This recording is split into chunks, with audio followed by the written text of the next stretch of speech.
अस्सलाम वालेकुम बच्चों, आज आपकी सभी आंटी आपको बताएंगी ईद उल अज़हा के बारे में।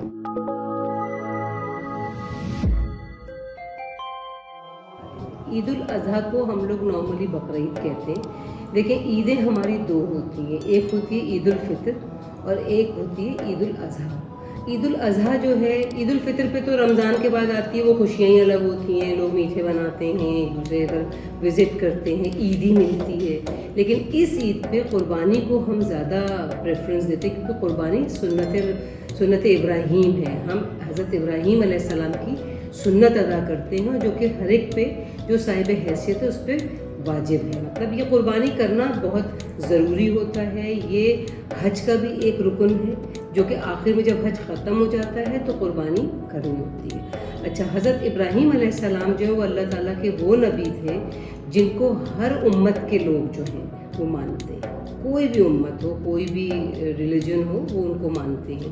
हज़रत इब्राहीम अलैहिस्सलाम के बेटे थे हज़रत इस्माइल अलैहिस्सलाम। जब ये अल्लाह ताला की तरफ से उनको ख्वाब आया एक कि तुम अपने बेटे को कुर्बान कर दो, तो जब उनसे ये कहा गया तो उन्होंने ये सोचा कि मेरा चहीता बेटा इस्माइल जिसको मुझे कुर्बान करना है, अब मुझे ये अल्लाह ताला के इम्तिहान में पास होना है कि मुझे अल्लाह ताला से ज़्यादा प्यार है या अपने बेटे से। तो उन्होंने ये किया कि उन्होंने अल्लाह ताला की राह में अपने बेटे को कुर्बान करने के लिए अहद किया, और उनको कुर्बान करने के लिए जब वो लेके गए और उन्होंने अपनी आंखों पर पट्टी बांधी, जाहिर है कि वो नहीं देख सकते थे कि वो अपने बेटे की गर्दन पे छुरी फेर रहे हैं। तो उन्होंने ये किया कि जब जैसे ही उन्होंने छुरी फेरी तो अल्लाह ताला की तरफ से उनको एक हुक्म हुआ कि फ़ौरन जिब्राइल अलैहिस्सलाम को ये हुक्म हुआ अल्लाह ताला की तरफ से कि फ़ौरन इनके बेटे की जगह एक दुम्बा वहाँ पे होना चाहिए, ताकि उनके बेटा जो है वो कुर्बान ना हो। जैसे ही हज़रत इब्राहीम अलैहिस्सलाम ने अपनी आंखों से पट्टी खोली तो उन्होंने देखा उनके बेटे जो है वो साथ में खड़े जो हंस रहे हैं और एक दुम्बा ज़िबा हुआ है। तो ये एक तरह की ये चीज़ है कि अल्लाह ताला के इम्तिहान में हज़रत इब्राहीम अलैहिस्सलाम पास हो गए, और जब वो पास हो गए तो ये हमारे लिए एक सुन्नत बन गई कि हम उनकी सुन्नत को पूरा करें। और इसी तरह जिस वक्त उनके जहन में ये ख्याल आया और उन्होंने इस ख्याल को अपनी बेगम से और हज़रत इस्माइल अलैहिस्सलाम से कहा, तो शैतान ने आके उनको भड़काया कि तुम ऐसा नहीं करो। लेकिन उन्होंने इस शैतान की बात नहीं सुनी और उन्होंने अल्लाह ताला के इम्तिहान में पास होने का अहद किया। तो बच्चों देखें, अल्लाह ताला से बड़ी ज़ात तो आपको पता है, अल्लाह ताला से बड़ा तो कोई है ही नहीं। हम जो हैं, हम अल्लाह के ही मखलूक हैं, और हमारे लिए अल्लाह ताला हमें इम्तिहान में डालता है, और हमेशा अल्लाह ताला नेक बंदों को अपने इम्तिहान में डालता है। तो बकरीद जो है, इसमें हमारी खुशियाँ होती हैं। अब एक और मज़े की बात कि देखें, इसमें जानवर होते हैं, उनकी कुर्बानियाँ होती हैं, और बच्चों को बड़ा शौक़ होता है, और मेरे बच्चे भी वही बड़े शौकीन थे।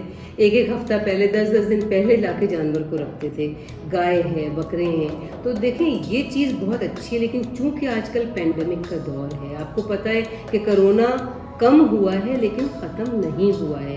तो इस कोरोना में हमें थोड़ी सी एहतियात करनी होगी। पहली चीज़ तो ये कि जब हम जानवर को लाएं तो उस जानवर की सफाई सुथराई का ख्याल रखें, क्योंकि गंदगी से बीमारियां फैलती हैं। जानवर का भी ख्याल रखें, उसकी ग़िज़ा का ख्याल रखें, और साथ में सफाई सुथराई का ख्याल। फिर जब कुर्बानी हो तो आपको पता है, कुर्बानी होती है, लोग अपने घरों में भी करते हैं, बाहर अपने कंपाउंड में भी करते हैं, तो उसकी सफाई का प्रॉपर इंतज़ाम किया जाए। तमाम चीज़ों को मद्देनज़र रखते हुए कुर्बानी को, उस सुन्नत को अदा करें और इन्जॉय करें। कुर्बानी में लोग बारबेक्यू करते हैं, बारबेक्यू की अलग इन्जॉयमेंट होती है। मतलब ये सारी वो चीज़ें, लोग ऊँटों की कुर्बानी भी करते हैं। ज़ाहिर है कि कुर्बानी तो आपके ऊपर, जो जानवर हलाल है उसकी कुर्बानी जायज़ है। तो आप लोगों को सिर्फ मेरा ये पैगाम है कि इस कोरोना के दौर में आप लोग जानवर ज़रूर लाएं, और उन सारे SOPs को फॉलो करें जो SOPs हम अभी तक करते आए थे, क्योंकि कोरोना कम हुआ है, ख़त्म नहीं हुआ है। तो आप लोगों को ईद की खुशियाँ मुबारक हो। ज़रूर जानवर लाएं और कुर्बानी इंजॉय करें। ठीक है बच्चों, अल्लाह हाफिज़।